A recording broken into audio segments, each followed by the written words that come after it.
been taking shots for Roman Reigns. The only real shot he's given back is a shot with the chair, and then he just got mollywopped. He's never been the guy who just comes out and messes people up. What do you get? And can overpower Roman Reigns. What? What do you get? Wally mopped, obviously. We need to talk about that. Tickle.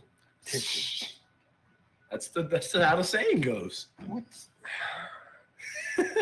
Wink, wink, nudge, nudge, tickle, tickle. I think, Rick, if be concerned if he ever comes to you talking about tickle, tickle. Just, I mean, Hey, I don't. all right. I'm not sure what's going on there. At the hour and a half mark, I think we've gotten a little stuff. So you had a B+ on Raw, B- on SmackDown, had a B+ and a B. You want to know what show got an absolute S+ in my opinion? SCP, that's the one. That's right. Squared Circle Pro's Tornado Slam. What a show. From start to finish. Damn. Yeah. Oh, yeah. We had... Really? I was going to say, apparently there's some kind of football game going on tonight, huh? Thaddeus and Elise, I hate to see they owe me and Malia dinner now, so get ready. W right there. So it sounds like it's a pretty solid We Raw. appreciate all you guys. Yeah. Yeah, thank you guys. Yeah, and it was a great Raw. Like it was, I kind of took a break from wrestling for a little bit, but I started getting into it again this like Thanksgiving, and You don't have to. Please just let me finish the conversation. I don't want to do this. I don't.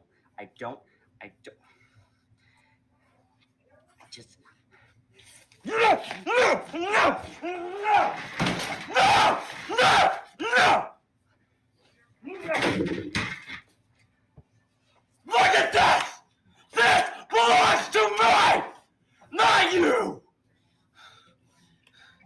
None of this! Jim, this belongs to me! Me! I earned this! Not you! So are we seeing a shift to all your heavyweight stuff on Raw and your high-flying luchador stuff on SmackDown? I can tell you that is charcuterie because Ricochet is on Raw. Okay. It's not shark. That is a bunch of shark. All right. Well, yeah, with that, we're at. You're okay. I don't know if he's watching live, but it spoke with Scar a little earlier today, and I know he's going to be watching the podcast a little later on. He's doing a little training right now. But there you heard it, Scar. He said he's going to break out of it. Like live on the podcast. He said he can break out of your podcast, or break out of your bear hug. So when you see it, clip it. when you see this, now you know what he looks like. Yeah. So. All right. So it looks like we're having a couple of issues. Oh my gosh! All right. Oh, there we Yeah, go. there Now we we go. got some Told you, I'm sound. adulting better than him already. All right, Hunter, say ass. What? Say ass. No. You're an adult. Come on, don't be scared. You're an adult. You can say ass now. No. See, he's been a good boy. Having the Macho Man Chris Wolf out there was.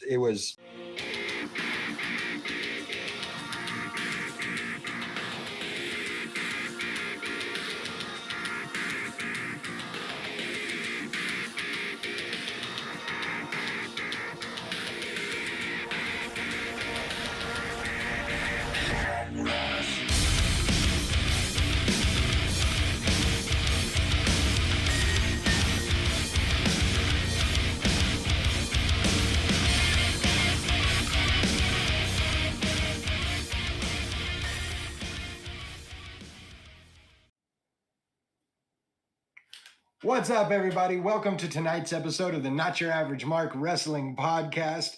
I am your host, Guapo. With me, stepping out from behind the magic curtain, the one, the only, the guy, Patrick. What's up, man?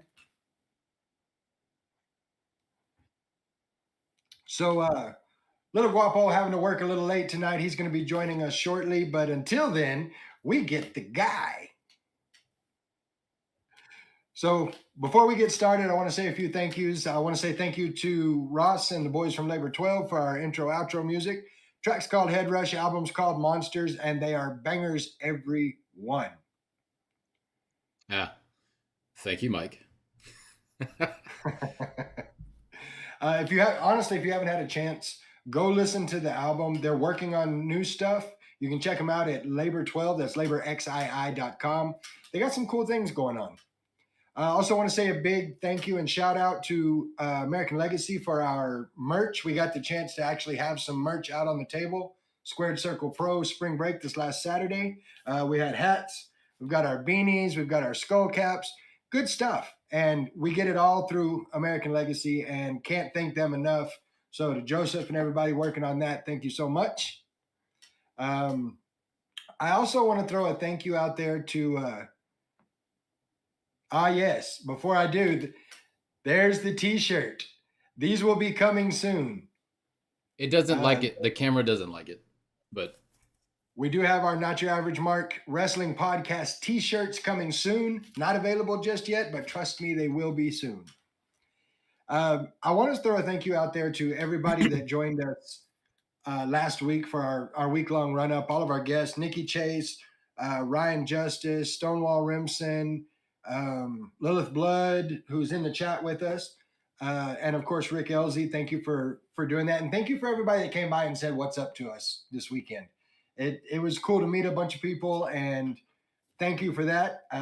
Speaking of our chat, I want to say what's up to Mikey, to Jay Conrad Photography, Josh, what's going on? Rick's in the chat, Lilith in the chat. I'm excited to see you guys here. It's going to be a good night. Some of you got messages. I kind of want to explain those. Apparently, Facebook has made a change, and we have to get a certain number of followers on our Not Your Average Mark Facebook. So if you haven't done it already, after the podcast, go to Facebook, Not Your Average Mark, and click on that follow so that we can go back to doing it from the right page. yes. J-Reb in the chat. Cameron, what's up, brother? Glad you're here. So what a weekend. You know, we got the opportunity to go out to Squared Circle Pros Spring Break, the literal version. We had WWE legends in the building. Got to say what's up to them. That was awesome. Do I have it in here? I don't I have was it. gonna say somebody, if I recall correctly, somebody got the opportunity to go and pick certain people up from the airport. Somebody got an Intercontinental Championship signed by Tito Santana and Greg the Hammer Valentine. That's what somebody got. Yeah, and some stories in the car. I did. Car ride. I got a chance to take them back to the airport after the show, and got to hear some cool stories, and it was really awesome. So I don't know if they've got the information. So Tito, Greg, if you guys are watching, thank you for the stories. Thank you for the autographs. Thank you for everything. I agree, Josh, that it probably was the best car ride ever. It was pretty cool. But let's get into it, because you had a show that not only did we get to find out that LC Mox has been cleared to wrestle, what? We also got the in-ring return of the American Tragedy himself, Phoenix. I was way excited about that. That was really cool. And that's just the opening of the show. Like, we haven't even gotten into any matches yet. That was just the opening of the show. Yeah, can we talk about the suit that Mox was wearing there for a minute? Because yeah, I'm not gonna lie, Mox was all suited up. yes, yeah, it was a little gray. I don't know how I feel about him being in a suit like that in the ring. Did it give you the tinglies? Well, the way he was side eyeing everybody was not good tinglies. I got to agree with Mike in the chat saying that was a way different Phoenix. It was. Man, he was lit up. He was ready for a fight. So here's the deal. I'm not going to break down every match, and there's a reason for that. I want you, if you did not see this show live, if you're listening right now, you did not see the show live, I want you to go to heckyeahradio.com as soon as the podcast is over and after you've clicked follow on our socials. I want you to go to heckyeahradio.com, click on Squared Circle Pro, click the link, and watch the show, because there's nothing I can say that is going to do this show justice. We are going to talk about a few things, though. One of which is the match everybody was talking about, Boricua Warfare. You know, you had Lamigra. Oh, wait, Rick hold on. wants to break some news. Breaking news. I always love the breaking news. We've got Rick in the chat wanting to break some. Rick, it's all you. Let us know what you got. I don't have the breaking news thing anymore. I got rid of it. Damn it. He'd have played it too. I would have, yeah. Well, while we're waiting on Rick to break his news, Boricua Warfare was crazy. You had Gringo, you had Charlie 50, you had Diablo Blanco. Of course, you had Chris Watson. Sorry, I'm not the biggest Chris Watson fan. One of these days, he and I are going to get face to face, and it's going to get ugly, uglier than him. Just saying. But anyway, you had all of them, and right, Mike? When news breaks, we fix it around here. But you had Lamigra in the ring in a cage with Team Rivera, which was Brian Rage Rivera, Baby Samoa, Illuvio, and of course, Lilith Blood, the OTB. Okay, breaking news. We have come to terms with John Russell, a.k.a. Guapo, to take the role of new full-time ring announcer at SCP. Yeah, that's true. Yours truly has been given the opportunity to take on that mantle of full-time ring announcer. And thank you to Rick and everybody TJ and everybody who is in on that decision. I appreciate it. Of course, this comes at a cost. Of course, Josh Ryan getting misted in the face by Lau, trying to have a conversation with Lau, and Lau misted him in the face, hit him with a shining wizard kick, and I don't know when he will be back, because the reports I got were not good. Yeah. So I do hope he gets better soon, but I am honored and very, very happy to be Squared Circle Pro's new ring announcer. Josh is out indefinitely pending medical clearance. Okay. Daddy Boss 74 says, what a way to interview for the job. Yeah, I got handed a mic, told to get in the ring and handed a mic. That was my interview. No. If I believe correctly, you actually walked in with the mic and handed it to TJ, and then he handed it back to you. Right. So we had kind of a mic error. So I brought a mic out to TJ because he was going to announce to everybody that, Josh is hurt and we have to see what's going on. Instead, he called me into the ring and handed it to me. He says, okay, here we go. Yeah. But your boy did his thing. I'm a little rusty. I got some things to do, but your boy did his thing. And again, I'm appreciative of the opportunity. And a good job that you did. Well, thank you. Thank you. I appreciate that. But let's get back to the real talent in this show. Boricua Warfare, man. It was insanity. Of course, you had your doormen, Tito Santana, Greg the Hammer Valentine, and they did a coin flip at the beginning of the show. S- for announcing. Well, thank you for that. They did a coin toss to find out who would get the advantage. Lamigra gets the advantage on it, so we start the match out with Brian Rage Rivera and Chris Martin. Sorry. Man, it was a good fight. And then we start bringing in person after person. It's War Games rules. So one person from each team comes in at a timed interval. By the time we got everybody in the ring, it was insanity. Like, everything was crazy. There were weapons. There was a trash can. There was cookie sheets. Babs showed up. For those of you who haven't been watching or aren't familiar with Lilith Blood, she has a friend called Babs. Babs is short for beat a bitch stick. Yeah, It's a baseball bat wrapped in barbed wire that did a little damage. I do have to throw a shout out though to Lilith Blood because I completely dug the Warriors promo that showed before the show. I thought that was great. Yes. I will admit, I was kind of at the bar during that, grabbing a drink or six. Somebody had one too many martinis. I'm not going to say who that was. A little bit, but it's all right. It's okay to have a good time. Oh, we're breaking more news here. Rick in the chat saying, based on the ending of Boricua Warfare, Brian Rivera has been granted an iPay-per-view championship bout at Tornado Slam May the 4th. That's going to be a good match. Indeed. Once we got everybody in the ring, people getting knocked out. I mean, it was just a brawl. In the end, we did have Brian Rage Rivera making Chris Watson tap like a little. Never mind. I'm not even going there. Professional. He did make Chris Watson tap, and therefore Team Rivera wins the match. Lamigra not happy about it, talking a little trash on the way out and getting put down by the one, the only Tito Santana.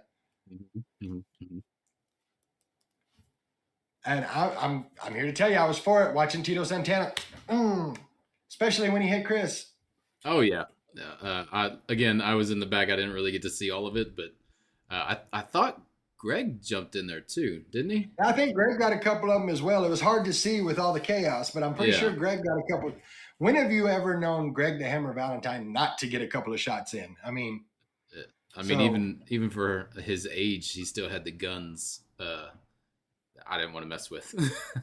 No, absolutely. Both of them look great for their age. Yes. I will say, probably one of my favorite matches of the night happened before that, before Boricua Warfare, and that was the women's Fatal 4-Way.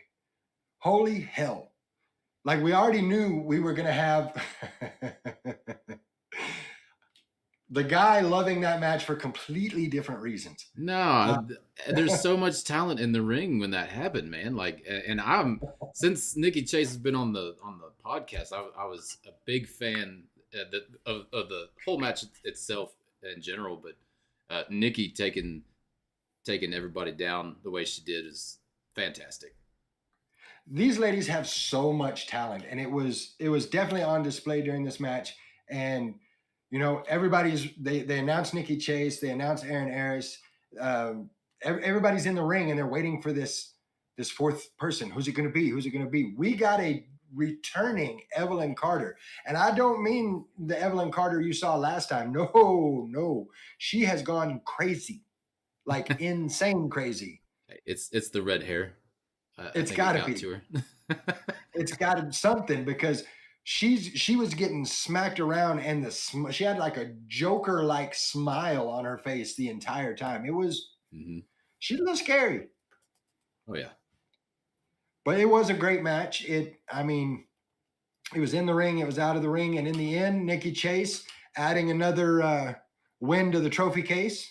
So I was happy to see that. I got to ask you, Patrick, what was your match of the night? And Josh, I agree with you. It did kind of have that Annabelle feel to it.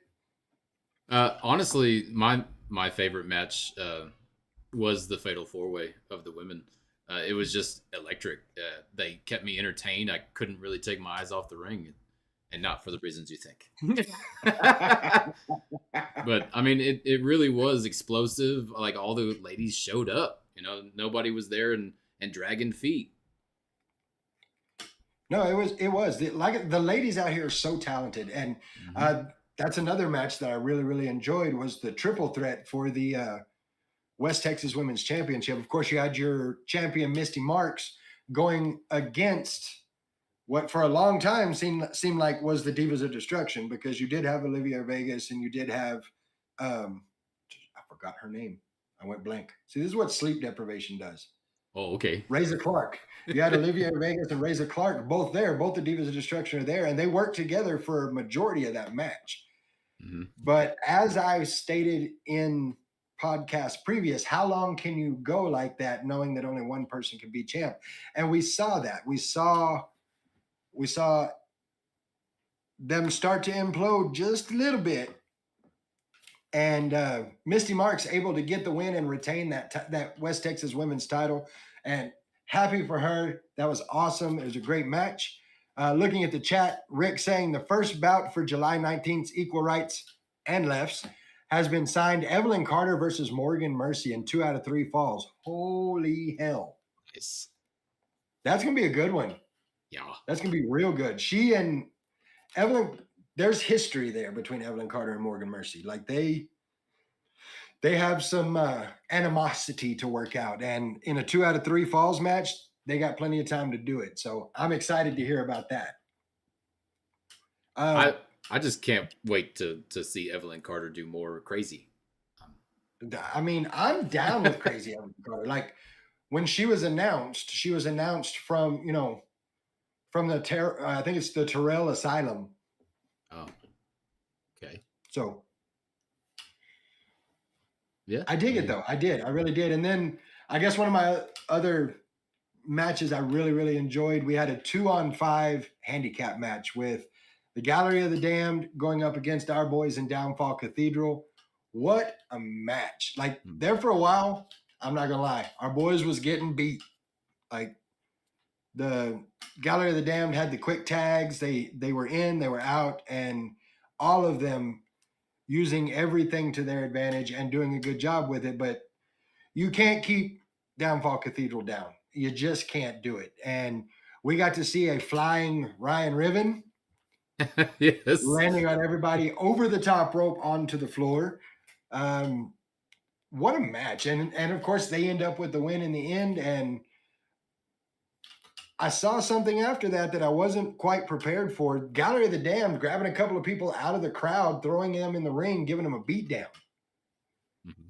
Like it was ugly. If I remember correctly, and Rick, correct me if I'm wrong, but if I remember correctly, TJ came out and suspended them. Yes, he just said that right there. Right. Suspended for 90 days. Been suspended for 90 days for attacking the 2 fans. It was brutal, man. Like all 5 of them just beating up on 2 people pulled out from the crowd. And yeah, I will say in that match, I'm glad it's on that side of the room and not our side. Yeah. Well, I mean, it was close to us, to the right of us a little bit. True. We could have been one of those fans, but the funny part is when that match was going on, because I can't remember if it was Ryan or if it was Ramrock, but one of them grabbed the devil. Is that his name? What is his name? Lucas Scratch. Lucas Scratch. He almost got his ass whooped, even though he Yes, doesn't he did. fight or he doesn't do any of that. He's just a manager. But you get a little too close to the ring, and you're going to get pulled in pretty quickly. Yeah, and the crowd was totally for it. Like and I'm pretty sure it was Ramrock grabbed a hold of him, and as soon as he did, the crowd was completely behind it. Yeah. I can't, due to community standards, I can't repeat the chant that was going on, but the crowd was all for it, the devil getting beat up. Yes, it would have been hilarious to watch. Just saying. We talked about Phoenix making his in-ring return. He was Ryan Justice's partner in a match against Bam Bam Malone and Nolan Phillips. And I'm telling you right now, you're going to need a cage if you ever get Phoenix and Nolan Phillips around each other again. You're going to need a cage to protect everybody else, because when I say that Phoenix was hot, he was hot. And beeline straight for Nolan Phillips. Yeah, I believe an elbow straight to the face on ringside. More than one? Yeah. Well, Nolan pisses everybody off. It doesn't matter who you are. I mean, that's fair. That's very fair. I think I think it's hilarious it doesn't go in there with shoes. Like, get stepped on. Well, I will say that as much as he pisses everybody off, that's a smart man. He has a mind for this business, and he's been on the show before and said that everybody he associates himself with has touched gold, and he's not wrong. So, he's doing something right. Yeah. It did happen with Sam, right? Like, it was because of Nolan The Well, Stackhouse he got associated himself with Nolan, and now he is the Squared Circle Pro Heavyweight Champion. Okay. Yeah, I was making sure I didn't get that wrong. I can't And I do, quite remember. I do want to, I do want to throw that out there as well. We got to see Sam Stackhouse and LC Mox in a no holds barred match, and when I say the slaps to the chest were real, the slaps to the chest were real. There was severe use of a chair, some of it incorrectly sometimes. I'm looking at the chat. Rick saying that Sam Stackhouse versus Damo McCullough for the Squared Circle Pro Championship is officially signed for Tornado Slam. Sam has got his hands full because Damo ain't no joke. That's true. Damo, we've seen him at BCW and all over the place here recently. Absolutely. I can't wait to see what he does at Squared Circle Pro. That's going to be good stuff. No question about it. I know that there was a crazy spot in the Sam Stackhouse LC Mox match where LC Mox came flying off the bar. Uh-huh. That was pretty wild. You nearly caught him. Yeah. Yeah, he got pretty damn close. And catching him with my face is not in the cards for me right now, or then either. That goes to show you that when we tell you on this podcast that if you come to a Squared Circle Pro show, you're going to be immersed in the action. You're going to be immersed in the action. Yeah, and that wasn't even the first time that night. It was I think it was like the third or fourth time that like I was bear clawing 2 Dr. Peppers, and I had to stand That's up. what they were. I had to stand up and move backwards and maneuver myself because I heard move, and I don't sit around for that. I get the hell up and I get out of the way. You know? No, I'm not. Yep. Don't spill my Dr. Pepper, okay? Yeah, those are very expensive Dr. Peppers. Yes. Rick saying everyone is part of the action. That's no joke, Yes. man. I mean, I saw Rob Boris pretty much lay out in some people's laps. Mm-hmm. Like he got kicked off the side of the ring, and the action through this whole show was great. And again, if you didn't get a chance to see it, go to Squared Circle Pro or go to heckyeahradio.com, click on Squared Circle Pro, click the link, watch the show, because damn, what a night it was. Yes, it was a great show. Great show. Excellent performances out of everybody. I loved every bit of it, and I can't wait to go to Tornado Slam. It's going to be fantastic. Tornado Slam is already starting to take shape as just as big, if not bigger, of a show. Mm-hmm. So that, of course, going to be on May 4th. So make sure you're looking out for even more match announcements coming up. Be checking the socials, Squared Circle Pro. We'll have stuff on our socials. Jay Conrad Photography in the chat saying, I thought Coke was the normal mixer. Oh, no, these were his special Dr. Pepper. Yes, special Dr. Peppers. Yeah, and also on in Tornado Slam, you better expect me to be saying "May the 4th be with you" all day. Like it's gonna happen All day. all day. Yeah, It's going to be a thing. ones with the pinky got it. Yeah.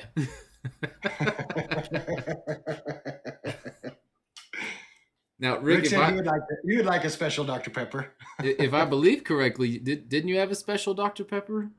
I know you told us on the podcast you weren't going to be able to, but I think I saw you taking a sip of some special Dr. Pepper once or twice. That's the hashtag for the show tonight. Hashtag special Dr. Pepper. I mean, it is what it is. Got it. But all in all, loved the show. Thought it was great. I will give that show a solid A all day, every day. And Rick, thank you for putting on a great show. Yes, thank you very much. Hashtag special Dr. Pepper. I love it. I love it. So let's kind of get into the weekend review, and then we're going to get into some WrestleMania stuff. We're going to start the evening with SmackDown. SmackDown was a decent show. I mean, you had Rey Mysterio versus Santos Escobar for your first match. It was an all right match. You could tell it's been a minute for Ray. misstep here, misstep there, didn't quite make the buckle. But all in all, it was what you would expect in a high energy lucha match. And I use high energy lightly. And I say that because it seemed a little slower paced than usual for these two. So that leaves the question, are they slowing down the real high energy stuff to let Ray shake off some of the ring rust from being gone for a while? Or are they saving the real high energy stuff for Mania? Any guesses? Of course, we had interference from somebody in a Rey Mysterio mask. Wonder who that could be. Of course, it was Dominic. He ends up costing Rey the match, leading me to think we're going to get some potential father-son pow-pows at Mania. I'm hoping. Maybe. Very nice. Maybe before Mania. Be even better, like the go-home show. SmackDown's go-home show. After that, we had A-Town Down Under versus Carl Anderson and Luke Gallows. So I had some questions in this one. This was, of course, a match to get a spot in the six-pack tag challenge that we all felt pretty clearly that A-Town Down Under is going to win. And the match did a pretty good job of letting the OC rule the roost. Even had a spot where they let Maya Yim get an arm drag on Waller. But I hate to see the fact that they have relegated the OC to putting over talent as opposed to giving them a legit push as themselves now that they aren't, directly tied to AJ Styles. This is a side note for you guys that remember some of the older stuff. Rick, you'll appreciate this, and Mike, I think you will too. Do you remember when Luke Gallows played Fake Kane? Like, I always thought that was funny, him playing Fake Kane. Well, he still does the uppercut just like Kane, and I dig it. I think it's cool. Like, he still does the Kane uppercut. Of course, in the end, A-Town Down Under gets the pin. They're advancing to Mania in the six-pack challenge.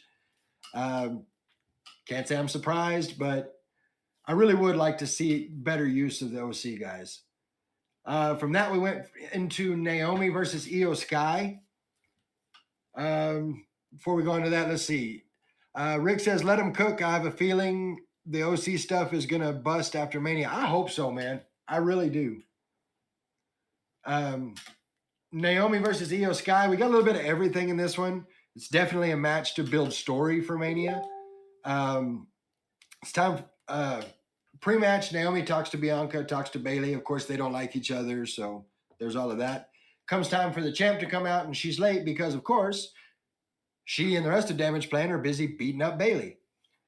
When they finally do get in the ring, the match is a good one. I dug it. The highlight for me being the Meteora that Io Sky hit in the corner. Looked great. And so normally you would see her slow up a little bit right before the move. Full speed. I dug it.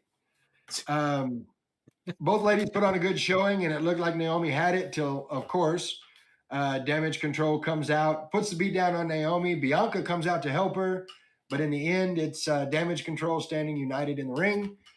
I really feel like this is moving towards Damage Control versus Bayley and Naomi and Bianca, and eventually Jade Cargill is going to get involved in that as well. And I hope so. I hope that's exactly what we get, because that's going to be a banger. So we didn't have a whole lot with interview segments. However, there was one in particular that I enjoyed that was before the next match, where Kevin Owens knocks out both members of Pretty Deadly. Just, I liked it. Like one shot? One shot. Pow. So you end up with Street Profits versus AOP. Authors of Pain. Good match. The big guys powered over the Profits every chance they got, and it was a really solid match. And I enjoyed seeing AOP getting the spotlight for a change, because they've been kind of the background characters in this particular story between the Pride and the Last Testament. So it's good to see them take the spotlight for a little while. they made the most of it. I especially dug when they caught Tez midair before they power bombed him into Dawkins. Like they literally beat a dude with another dude. Like that's how you do that. That's weird. In the end, though, Tez manages to get that sneaky inside cradle for the win. So Street Profits moving on as well. We ended the night with the Cody Roman segment that everybody's been waiting for. Of course, this was set up on Raw by Paul Heyman telling Cody Rhodes, if you come to SmackDown, Roman Reigns will come to the ring alone, except I will be there too because I'm no physical threat to anybody. But none of the bloodline will be there. Cody immediately, deal. He's like, hold on, let me finish. If Roman Reigns comes alone, then you have to come alone. And again, Cody, deal. So that sets this up, and everybody's been waiting for it. That's exactly what you thought it would be. Cody came out alone. Roman came out with Heyman, but no bloodline. They had some good back and forth about, can you really trust Seth Rollins? Well, can you really trust The Rock? And the fact that they were out there alone caused Roman to tell Cody, hey, you're an idiot. I just want you to know that. And he laughs a little bit and snaps his fingers. And here comes Jimmy and Solo. So he's not as alone as he let on. Right. But the funny part was Cody looks out in the crowd, goes like this, and here comes Seth Rollins, and here comes Jey Uso. So, we end the night with the stare down, and I dug it. I thought it was good. Like, I'm not going to give it an A-. I'm going to give it a solid B+. There were some things that could have been better, but all in all, a good show. I give SmackDown a solid B+ in this one. Okay. That's going to take us into Raw. And when I say that this Raw was the best Raw I've seen in probably 10 years, I mean exactly that. It was great. So we open up with Cody coming to the ring, cutting a promo on Roman. While always the consummate professional, he did make it very clear that he, and I'm quoting here, hates Roman's guts. And understandably so. I love the fact that after that he says, I come out here week after week and I play the part of the champ because the champ is never here. Just taking a little dig at Roman for his lack of appearances. It's rude AF. Maybe a little bit. I don't know, maybe I'm just putting this out, maybe I'm just seeing it this way, but I feel like he even put out an AEW reference because he says, when I make a bet, I keep my promises. And I feel like that's a reference to Cody Rhodes, like creating AEW's pay-per-view All In and selling it out like he promised he would. So I feel like that was kind of a throw to that. Maybe I'm wrong. But after all of that, he starts going into what happened at last WrestleMania, and The Rock's music hit, which everybody freaks out about because The Rock's not supposed to be here tonight. Yep. The Rock spends 375 minutes making his way to the ring. And once he gets in there, he walks close to Cody, puts his hands up, puts them behind his back, leans into Cody, whispers something, walks out of the ring, walks back up the ramp to way loud boos. Like everybody was pissed. So that's never good. That left everybody wondering, what did The Rock say to Cody? Because Cody looked none too happy about whatever was whispered.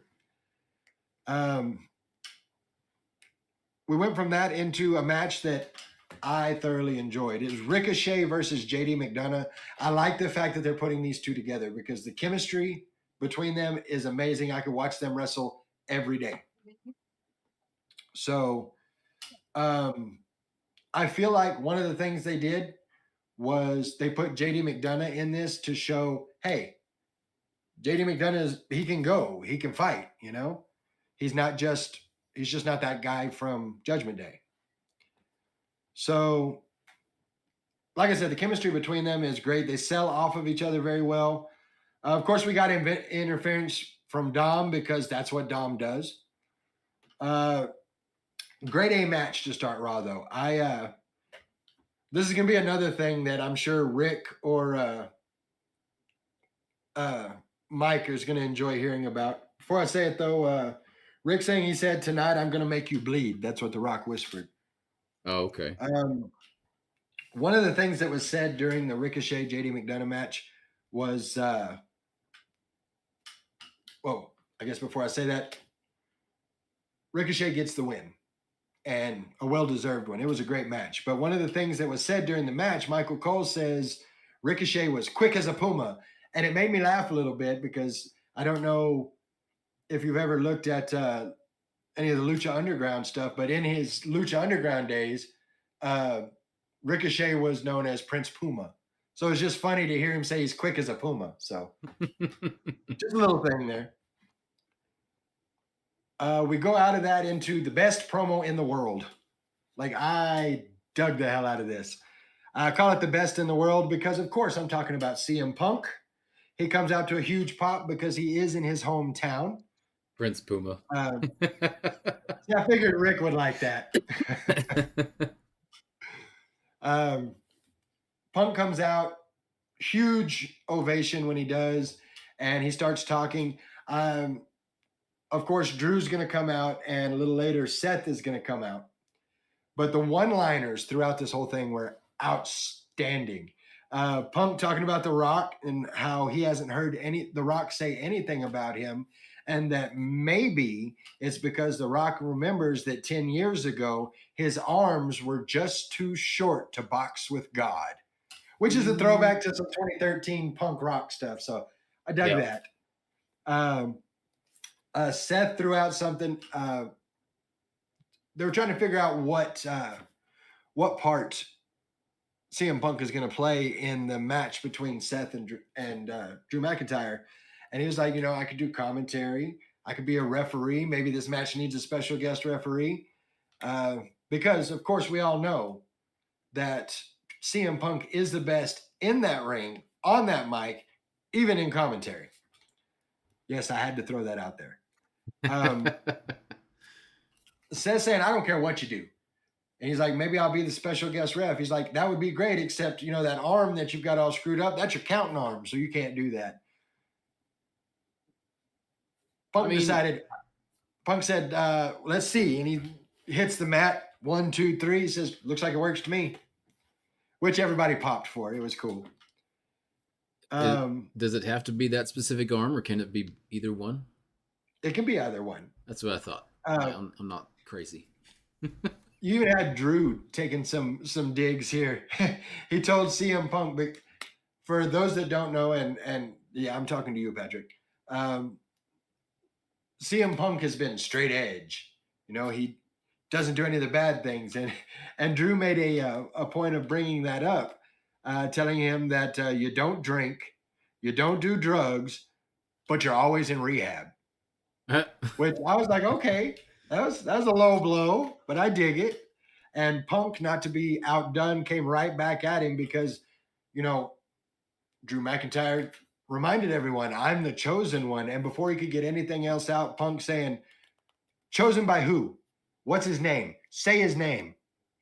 Of course, referencing Vince McMahon. Yeah. Whose name shall not be mentioned on WWE television ever again. So it was such a good back and forth. Like, this is how you do the in-ring back and forth. Like, this was a master class on how you do it. And the fact that they let them ad-lib most of it. Like, yes, there's a script. We all know that. It's not a secret that a lot of the things are scripted. But Lord Voldemort of pro wrestling. I like it. Oh, yeah. But when they allow mic talents like CM Punk and Seth Rollins and Drew McIntyre to go off of that script a little bit and improvise, this is what you come up with. And it was outstanding. So we come out of that. We go into Ivy Nile versus Candice LeRae. this being set up because Candice LeRae has gone bully, I guess, and like got in the face of Maxine Dupree, who's just trying to hone her craft. She's trying to get better at what she does. And she was just not being cool at all about it and got up in her face and Ivy Nile not having it. No, you're not going to do that. So here's my problem. I'm not sure how I feel about this storyline. I mean, I'm kind of hoping it ends at an eventual match where Maxine beats up her bully, like that whole kind of angle. But I just don't know. I mean, if you want to call it a match, it was more story building than anything else. And you get LeRae faking an injury, ends up getting the pin. But even LeRae's partner, Indy Hartwell, is getting a little standoffish about, what the hell are you doing? Mhm. So I'm not sure where they're going with this, but I need them to get there because this is not doing anything, in my opinion, but hurting Candice LeRae's character. It makes sense. It's understandable. Wherever they're going with it, I need them to get there. After that, we get the DIY versus New Day. I'm excited for this match. I have to ask, though, before we get into the match, anybody in the chat, anybody watching, anybody listening that was watching Raw, was it just me that noticed that Paul Heyman was talking to Drew in the background?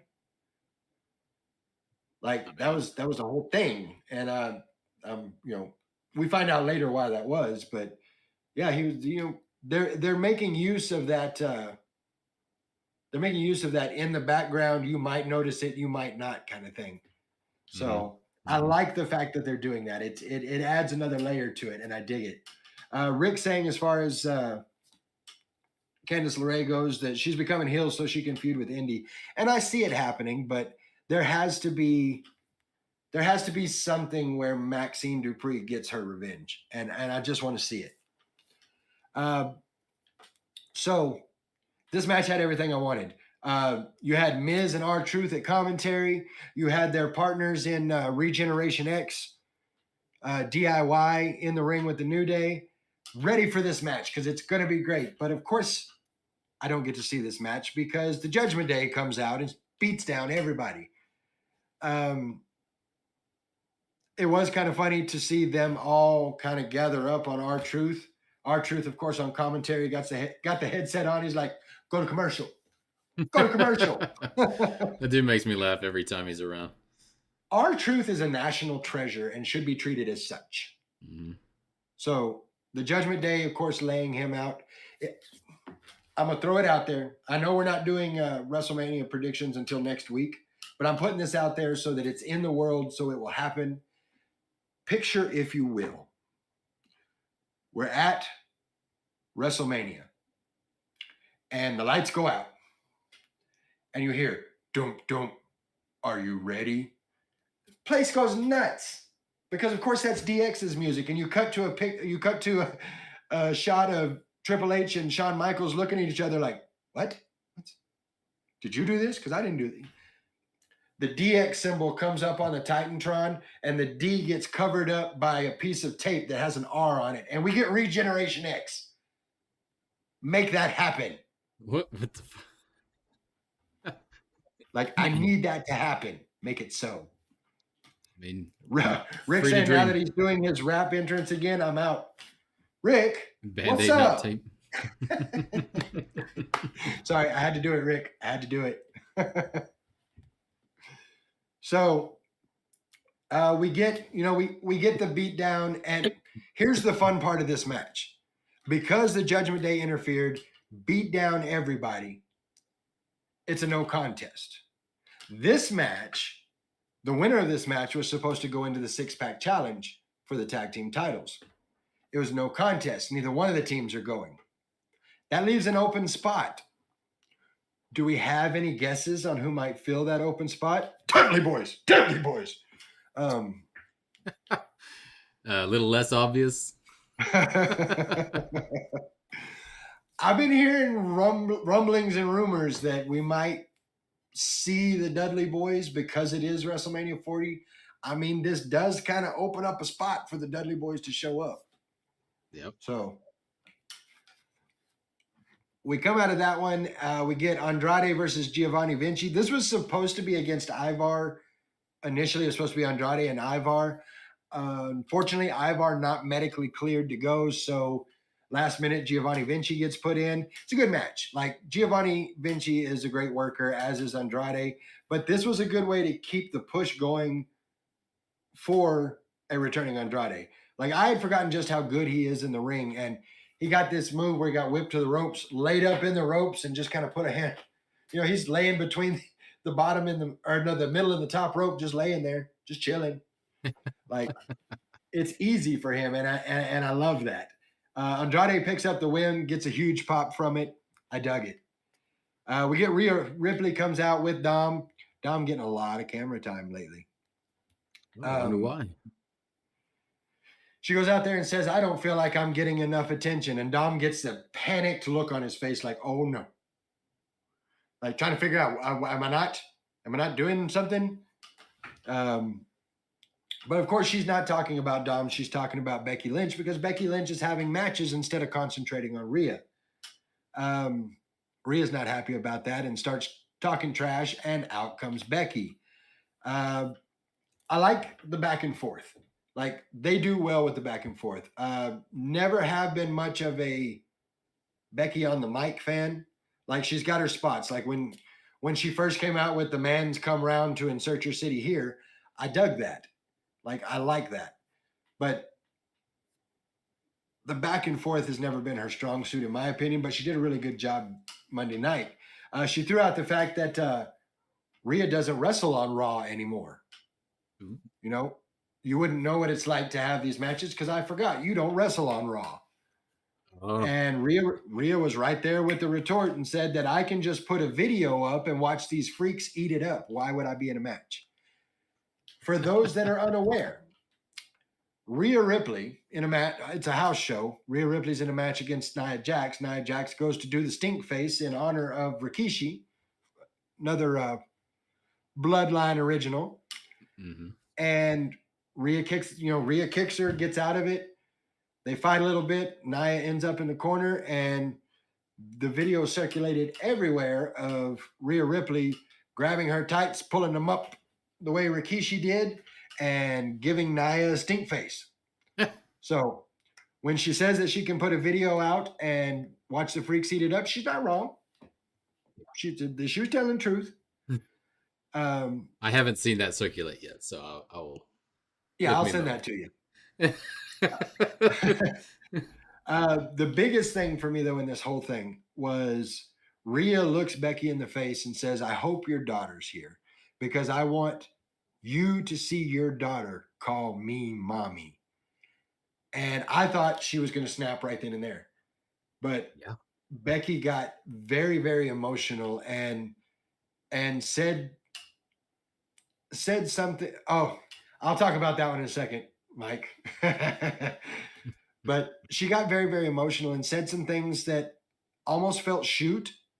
You know, she talks about her father and how proud her father was of her, and her father never got to meet her daughter. And she feels like the thing that her father would be proudest of is her accomplishments as a mother. And she was almost in tears saying this.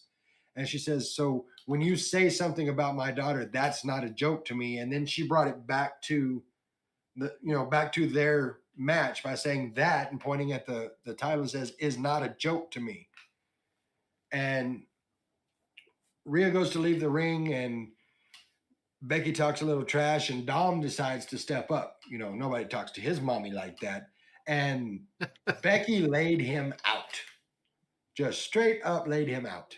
And I thought it was great. And of course, we get the brawl between Becky and Rhea, and it was good for building. It was a real good building spot.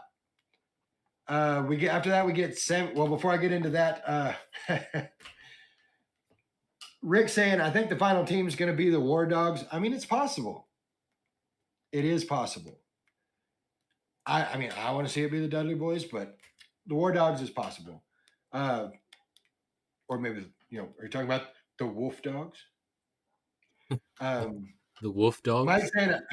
Mike saying, "I thought that Devon was producing because he wasn't able to medically work." I've heard rumblings that he is cleared. Like if he wanted to go, he could. Is he good for long-term in-ring action? No, because he's too old. I hate to put it that way, but he's too old. I know that's what you meant, Rick. I just had to throw it out there. Well, we'll call it autocorrect. Autocorrected it. Mikey also throwing it out there that there's also a video with Shayna Baszler.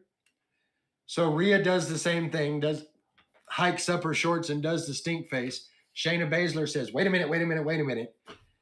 Runs over to the ropes, lays down on the turnbuckle and goes, oh, I'm hurt. Oh, no. I mean, I get it, Shayna. I get it. I understand. Do you? If you haven't seen those videos, you need to check them out. Yes, Patrick, I will send them to you later. No. You ain't gotta send that. I got it right here. He's already watching it. I'm not having that. No, I'm talking We go from there to Sami Zayn versus Big Bronson Reed. This is a storyline builder as well. So we've got, Gunther doesn't believe that Sami Zayn can beat him, and Chad Gable doesn't believe that Sami Zayn can beat him. And none of these people approve, that none of them say that this can happen. Did Dakota approve that? I don't know. That's a good question. So you've got Sammy feeling like he needs to prove something. He's got something to prove tonight against Bronson Reed, because Gunther says straight up he's not even going to be able to beat Bronson Reed. So he goes out there and he's having a good match. Him and Bronson had a hell of a match. I enjoyed it. But out comes Gunther. And he doesn't come anywhere near the ring. He stays up on the stage, maybe just a little bit down the ramp, and just stands there watching. And just that gets into Sammy's head. Sammy has the chance to end it with a haluva kick, but he's distracted. So Bronson Reed takes advantage of this, gets the win, and they go to a spot after that where, like, Sammy's losing it. He's throwing water bottles. He's punching crates. Like, he's upset. And Chad Gable says, you have to approach this a different way. And if you're ready to do that, if you're ready to find a different way to approach this, we can talk. And you get the, you know what? Yeah, I'm good with that. And they had another little back in the background thing going on. I'm not going to say that it means anything because I don't know if it does. But in the background, you had Dom and Andrade talking. So I don't know if that's going to manifest into something or not. Probably. Will. You're probably right. If I had to guess, yeah. So from there, we get the main event, Jey Uso versus Shinsuke Nakamura. Earlier in the night, we find out that the Bloodline is in the house. Of course, Roman's not, because Roman doesn't show up very often, as Cody let us know. But we do have Jimmy. We do have Uso. We do have Uso. I almost said Uso. We do have Jimmy. We do have Solo. So before the match, Seth is backstage and tells Jay, something just don't feel right, man. If something happens tonight, just know we've got your back. To which Jimmy gave a very serious and heartfelt yeet. Good match all the way around. Both these guys put on a hell of a show. But of course, we get the Bloodline showing up, make their presence known. But Cody and Seth come fight him off. No, don't you do it. Don't you acknowledge him. I don't. I hate that shit so bad. God.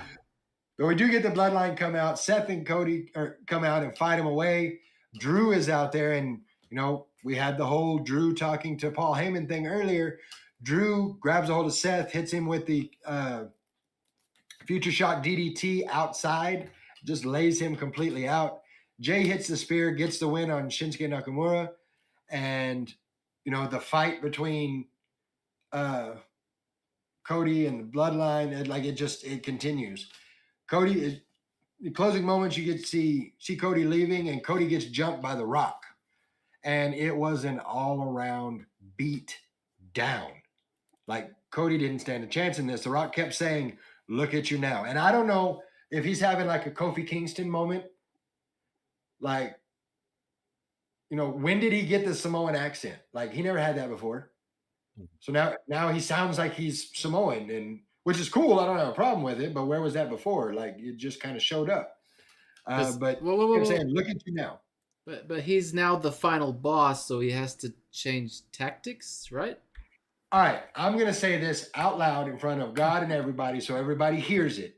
The Rock is not the final boss. Exodus Prime is the final boss, not The Rock. I agree. And WWE Rock, does. if you hear this, you're not the final boss. You're not. You're the tutorial boss. But Yeah, I said it. I said he's the tutorial boss, the one that beats you like 5 times till you figure out what the hell you're doing. Yeah, that's The Rock. Sorry, had to go on a little rant there. I can't disagree. Miko Satomura is the final boss. I'll give you that one. I'll give you that. Satomura was using that moniker way before The Rock or Exodus Prime, either one. But to me, Exodus Prime will always be the final boss. So we get this beat down, just this ugly beat down, and over The Rock. Look at you now. Look at you now. And so after throwing him into his own bus head first several times, we get a shot of Cody bleeding profusely from the forehead with what I can only say is a blade job that Dusty Rhodes himself would be proud of. Like there was lots of blood. And The Rock takes the blood, wipes it on a belt that he pulls off that says Mama Rhodes on it. And we close out with that. And this show, S+. I loved every minute of this show. Well, not every minute. I did not, I'll give it an S. I can't give it an S+ because the whole Candice LeRae thing, I don't like it. I don't like it. So I won't give it an S+, but I will give it an S because as I stated at the beginning, it is probably the best episode of Raw I've seen in the last 10 years, and I'm here for it. More of that, please. Is it now? Do it now. I need more now. Yes, right now. Do the thing. Take my money. Take my money. So that brings us to WrestleMania. We are in WrestleMania season. We are 2 weeks away, less than 2 weeks. Like next weekend is WrestleMania. Yeah. So I'm going to throw some things out there. Chat, I want to hear from you in this. I'm going to start with you, Patrick, as far as WrestleMania goes. What comes to your mind when you hear the words WrestleMania?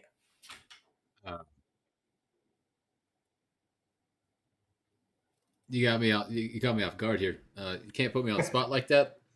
I am not Logan Knight. Not a spotlight, Joe. Come on now. No, I would never do that. Honestly, I don't know, man. Like you got me here. I really don't watch a lot of. I watch the indie wrestling, but only because we do this, and I would never have come back to wrestling in the first place. But WrestleMania is, to me, it's like just a whole bunch of beatdown. You know, like you expect to see a great amount of wrestling, and in my opinion, I don't really know, man. I get you, and I agree with you. It's a spectacle. It's the biggest stage of them all. You know, it's the World Series, the Super Bowl, all rolled into one. Looking over at the chat, Jade Cargill, that's true. We're not going to cover SmackDown until next week, but Jade Cargill will be on SmackDown tomorrow night. Make sure you check that out because that's going to be awesome because she is, I better not say it that way. Community standards. Rick says when he hears WrestleMania, he thinks of Mania 1 and how important that card was. And I agree with you. And for me, when I hear WrestleMania, I get 3 things that come to mind immediately. The first one that comes to mind is Randy Savage and Ricky the Dragon Steamboat at WrestleMania 3, and just everything that went into making that the perfect match. And while, yes, I know the thing that everybody sees and everybody thinks about from WrestleMania 3 was Hogan slamming Andre the Giant. But to me, this stole the show from that. Like, that match was it was a masterclass. I know I said that earlier, but it was a masterclass in how you put together a WrestleMania match. I think about that. I think about 21-1 and just the effect it had on everybody, the shock that everybody, including I think Brock Lesnar, had whenever he broke the Undertaker's streak. And then, of course, I always think about the Crimson Mask. Bret Hart, Steve Austin, WrestleMania 13. You know, they even use that picture of him in the sharpshooter with the blood all over his face. They use that to say, don't try this at home. Which they've amended recently. It's don't try this at home, at school, or anywhere. I mean, extra words. That's all that is. So what I want to do here, and I want to do this with you guys in the chat. I want to. What are some? We're going to talk about moments, then we're going to talk about matches. So I've put together a little bit of a list of moments for me. Rick saying Austin versus Hart was top 5 of all time. I agree wholeheartedly. Absolutely, it was a hell of a match. As far as WrestleMania moments, though, I've got a little bit of a list of the ones that I have. Of course, I've already said one, and that was Brock Lesnar breaking the streak. I was just as stunned as everybody else sitting there watching it. I was like, what? You know, nobody beats The Undertaker at WrestleMania. What is this shit? Right. Move forward just a little bit and you get Taker's retirement at WrestleMania 33. That one hit me because that was the end of, you know, they call the 21-1 the end of the era, but that wasn't the end of the era for me because he was still there. The Taker was still there. It was the end of the streak, but Taker retiring, and, you know, they had the whole Last Ride documentary and Taker retired. And that was rough for me. Of course, you've got the yeah, exactly. You know? Yeah, had a little tear coming out. You've got the Seth Rollins cash in at WrestleMania 31. Like that cash in, like people expect things now when you win Money in the Bank because they're expecting that kind of cash in. So, of course, you've got Hogan slamming Andre because while I still feel like Randy Savage and Ricky the Dragon Steamboat was the best match, kind of like Rick said, best match on the card, but not the draw. The draw was Hogan and Andre. And so that's one of my moments. Daniel Bryan winning at WrestleMania 30 and celebrating with Connor the Crusher. That was big. Like, you know, Connor became a part of the whole WrestleMania experience. And of course, not long after that, he passed on and it was very sad, but, him getting to experience that celebration and all the streamers everywhere and Daniel Bryan and the whole crowd. Yes, yes, yes. And him getting to be a part of that.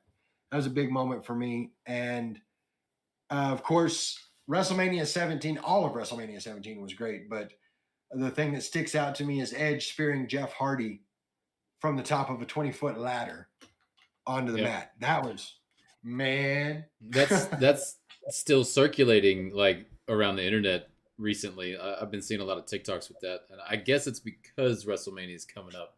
I've been seeing a lot of stuff like that. And it was huge. It was a huge moment because nobody had ever seen that before. We've seen spears all the time, but this was a spear off a 20-foot ladder all the way to the ring, and nobody had ever seen that before. Yeah. So I was a big fan. I'm looking over at the chat. Rick saying Hogan slams Andre at WrestleMania 3. Savage and Liz reunion at 7. Elizabeth. That was great, man. I loved that. Warrior save of Hogan at 8. Pete Rose gets tombstoned at 14. Pete Rose got tombstoned more than any other person I know. Tombstoned and chokeslammed. Like if Kane and Pete Rose were in the same state, he was getting messed up. J-Reb throwing it out there. Sting appearing at WrestleMania 31. Absolutely. growing up in the time that Cameron and I grew up in, you had The Undertaker, who was the face of the WWE. It's WWE, it's WWF then. While he wasn't Steve Austin, he wasn't the forward-facing face. He was the solid. He was the one that was always there. He was WWE. And on the other side of that coin, you had Sting, who was always WCW. He was the face of WCW. He was WCW. So to see Sting at WrestleMania in a WWE ring was huge. Like I popped. I ain't gonna lie. I dug it. So I got to go with you on that one, Cameron. That was a huge deal. And I still hate that we never saw Sting versus Undertaker. I get it. I understand why.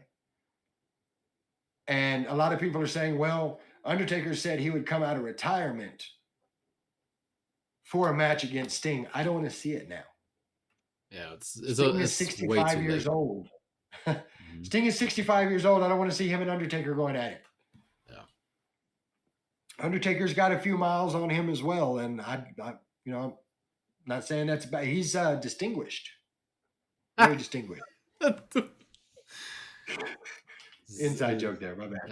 I see what you did But there. yeah, I got to agree with that. The Sting appearing at WrestleMania 31 was huge. As far as matches, like WrestleMania matches that really stick out in my mind, I've already talked about Savage and Steamboat. Taker and Trips at WrestleMania 28, where Shawn was the special guest referee. The end of the match, where they're all standing on the stage and Taker's holding up Triple H and Shawn standing beside him. The legacy in that shot by itself makes that one of my top matches. If I remember correctly, watching that documentary, The Last Ride, The Undertaker's Last Ride, Taker has that shot. Like it's been printed out into a picture, and he has that hanging in his house. That's because cool. it meant that much to all of them. Mhm. So that was a big one. Taker and Shawn Michaels, WrestleMania 25, 26. And I have heard people argue back and forth which one was better. Me personally, I think round 2, WrestleMania 26 was the better match between the two. But both of them, absolute bangers. Like, those matches are history.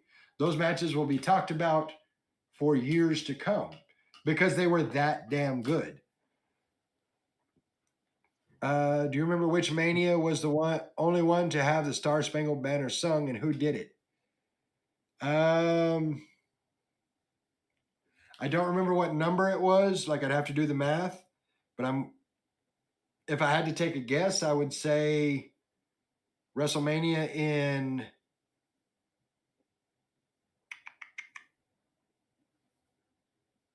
2001, and Lillian sang it. A question being asked: Do you remember which Mania was the only one to have the Star Spangled Banner sung, and who did it? It was WrestleMania number 1, and it was sung by Mean Gene Okerlund. I'm gonna have to go back and look for that because that's right, because it was Lillian did it right after 9/11. Like, that was on an episode of Raw right after 9/11, or was it SmackDown? It was one of the TVs right after 9/11 that Lillian sang it. But yeah, so it's some history for everybody there. Only one where the Star Spangled Banner was sung, and it was Mean Gene Okerlund.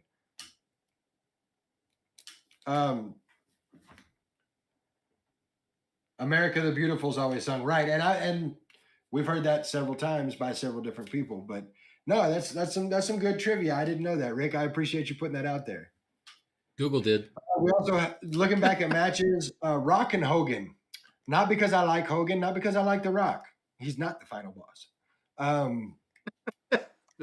We get but it. The icon versus icon aspect of that match was huge. You know, you have The Rock, who carried, between him and Stone Cold, carried the Attitude Era for a long time. And you've got Hogan, who none of the Attitude Era would have happened if we didn't have Hogan. So you've got the icon and the staple of the 80s and the icon and the staple of the 90s meeting in the middle of the ring in the 2000s, and I'm about it. I dig it. WrestleMania 16, Edge and Christian versus the Hardys versus the Dudleys. This would go on. The reason I put this one on there is this would go on to be the precursor for TLC. TLC, of course, being tables, ladders, and chairs. And so this match was huge in the fact that, you know, it spawned an entire kind of match that spawned an entire pay-per-view. Like the TLC matches and those three teams together, just nobody did it better. People just love watching other people get slammed through tables and hit with chairs and Speared off ladders. Yeah, speared off ladders. I like TLC's Waterfalls. Wrong TLC there, brother. But it was a good jam. You're right. He's close. I mean, Red Light Special was better, but we'll get into that on a different podcast. That's a whole different thing. So I've also got Charlotte versus Rhea last year, WrestleMania 39. Like, I thought that was a hell of a match. Like, no question about it. Like, yes, you there in the back. Me. I've never seen a single WrestleMania ever. So he's going to be coming to my house next weekend and watching WrestleMania 40. If I have to tie him up and kidnap him to get him there. This guy. There, I helped you out. I disappeared. This is how you will be seeing me the rest of the show.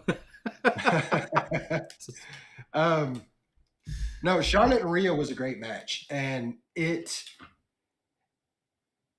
put on display the distance that the women's division has traveled in WWE. You know, we've had the bra and panties matches, we've had the mud matches, we've had all these matches that are eye candy matches through a time where we start building it back up with the four horsewomen, and to a point where we have Charlotte Flair and Rhea going at it WrestleMania 39 for the title. Yes. I did that, Rick. Yes. Yes, Rick, you are correct in that. So Charlotte and Rhea, WrestleMania 39. And Rick said this earlier, and I didn't mention it because I do have it on my list. Ric Flair and HBK at WrestleMania 24, which gave us, you know, Rick given what he's got, Shawn Michaels in the corner, tuning up the band, looks him in the eye and says, "I love you. I'm sorry." And then gives him the sweet chin music, lays him out. Like the emotion, just the raw emotion in that moment. Of course, you can't talk about tables, ladders, chairs, all that stuff, ladder matches, without talking about Razor Ramon and Shawn Michaels at WrestleMania 10. This is the match that made the ladder match popular. Like, correct me if I'm wrong on this one, Rick, because I figure you'll know, but this was the first, like, big time ladder match. I don't know how much I can say about that. It was great. Razor Ramon really hitting his stride at this time. He was the bad guy. And then you've got HBK, who's the Heartbreak Kid. And so you've got both sides of the spectrum here coming together, put a ladder in the middle of the ring. It was outstanding. And of course, you get Rock and Austin at WrestleMania 17. Again, WrestleMania 17, X7 was one of my very, very favorite. So yeah, that was the first Mania ladder match. So, I mean, you've got all of these moments, all of these matches that just saying WrestleMania, these are the things that stick out to you. And when you look at the card that isn't complete yet, but just look at some of the matches we have going into this WrestleMania. You've got Seth and Cody versus Rock and Roman. Doesn't that sound like an ice cream flavor? What are you having? Oh, I'm having Rock and Roman. Again, sleep deprivation. That's what it looks like. Whatever. You got Seth and Cody versus Rock and Roman. Y'all all hear that too every time somebody says it. Yeah. You're It's you've got that headlined, that's your headliner for night one. You've got Cody versus Roman, where we get to find out whether it's going to be bloodline rules, whether it's going to be one-on-one. You've got Bailey and Io Sky. You've got Becky and Rhea. You've got Sammy and Gunther. I mean, the card is building, and they're going to be more like it's just going to add to these matches. It's going to add to this list. It's going to add to the moments that you're going to remember when somebody says WrestleMania. you have special guest Steve Austin. I have a theory. You know what? We've got a couple of minutes. I'm going to throw it out there to the world right now on the podcast. That way, if it happens, all of you know I said it before WrestleMania. So, again, picture if you will. We're having night two's main event. Cody versus Roman, bloodline rules. For some reason, Rock and Roman win night one. So we got bloodline rules. We got a fight going on. Here comes Jimmy Uso in. Jey Uso comes in, takes him out. Here comes Solo Sikoa. Seth Rollins comes in, takes him out. Here comes The Rock. Uh-oh, we're out of people. We're out of people to help Cody. So they're giving him the beatdown, and The Rock reaches down, pulls off his Mama Rhodes belt, gets it ready, pops it a few times for the crowd, rears back, and he's getting ready. He's just about to just kill Cody with it, and the glass breaks. And here comes Stone Cold Steve Austin, just beats the hell out of The Rock. Or better yet, stomps a mud hole and walks it dry. Little throw out to JR there. Looks at Cody, says, "Go finish your story, son." That was my Stone Cold impression, by the way. It was pretty good. Thank you. I appreciate that. And so, I mean, can you imagine how the crowd would pop to that? Just the glass breaking and Stone Cold comes out, beats up The Rock again. Again. I see something like that happening, but as much as I want to see that, then that does away with the idea of The Rock turning on Roman. So how does that play in? This is what I'm enjoying so much about wrestling, about WWE right now, is that whereas before it was, okay, this is where they can go with that, this has turned into a choose your own adventure book where this is a possibility and it's plausible, and this is a possibility and it's plausible, and this is a possibility and it's plausible. So it could, I want Stone Cold to come out and beat out The Rock, but then The Rock doesn't turn on Roman. So if The Rock doesn't turn on Roman, what happens here? And how does that continue on? Yes. Rick is correct in the fact you have to be very careful not to make Cody's win dependent on others. But that's the thing. If you take out The Rock, now it's one-on-one. Now it's Roman and Cody.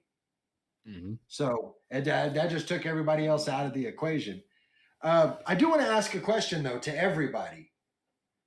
I'm excited about the idea of Cody finishing the story, and the main storyline here is Cody versus Roman. But is it just me, or does it seem like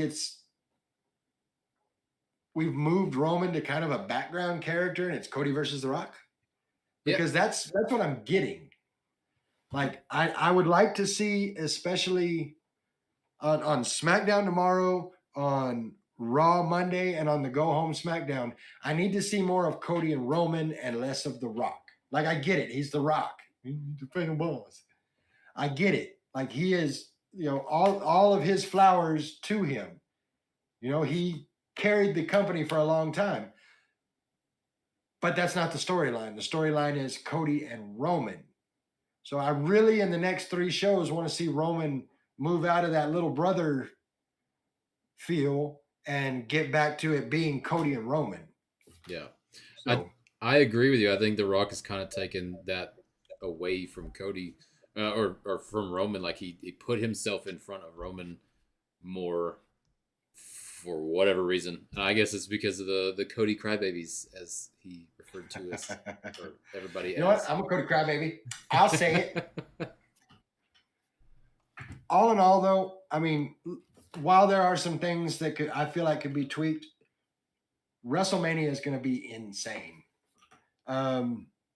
Rick says yes, as long as it ends with Cody versus Roman in the ring alone. I agree. That's what I want to see, but I want that to happen when Stone Cold beats the crap out of The Rock. Yeah, move him out of the Roman way. will be the baby face when he feuds with The Rock. I do feel like that's coming. I feel like The Rock's going to disappear for a little while, as is Roman. If Cody wins this, Roman's going to go away for a little while for a much deserved break. And I feel like with WWE moving to Netflix in January, I feel like we start getting big build up for Rock versus Roman at WrestleMania 41 to hype, the fact that Raw is now on Netflix and SmackDown is now on USA and NXT is on the CW. So I feel like to hype that's how you do it. You do the Rock and Roman. Everybody thought they were going to get it at WrestleMania 39. Cody said, nope, I won the Royal Rumble. This is me for WrestleMania 40. So now we get it WrestleMania 41. I think that's how that plays out. I would agree with that. Well, we're down to the last 3 minutes of the show. So I want to give you a chance, Patrick, to get your final thoughts out there. What do you think? I think this is a lot of information to take in. Again, I haven't been keeping up with the times. We're going to fix on that. me. Well, eventually, yeah. It's just so busy. Don't really have a lot of time to sit down on those particular nights and watch that stuff. Blah blah blah blah. I got Monster Hunter to play. Who's got time for wrestling sometimes? I need me time. But